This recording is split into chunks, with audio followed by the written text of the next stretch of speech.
O'quvchilar savolni eshiting. 4 ta qiz bor edi. Fatima, Zuhra, Zumrad, Qimmat. Fatima ovqat tayyorlayapti. Zuhra shaxmat o'ynayapti. Zumrad dars tayyorlayapti. Qimmat nima qilyapti? Dasturxon yozyapti. Xato. Ish qilyapti. Ovqat qilyapti. Xato. Ish qilyapti. Ish qilyapti. Yo'q. Nima qilyapti? Kir yuvyapti. Yo'q. Sabzotlar to'g'rayapti. Nima? Sabzotlar to'g'rayapti. Yo'q. O'ynayapti. Yo'q. Yaxshilab o'ylang. Sanjar nima bo'ladi? O'ylayapsan. Doskaga qaraymiz yana. Savolni qaytaraman.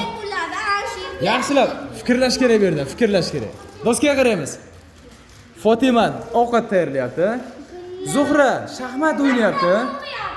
Zuhra shaxmat o'ynayapti. Zumrad dars tayyorlayapti. Unda Qimmat nima qilyapti? Shaxmat o'ynayapti. Malades, malades. Shaxmat o'ynayapti. Shaxmatni ikki kishi o'ynaydi. Shaxmat o'ynalmaydi. Malades, malades. Bo'ldi, senga sovg'a bor.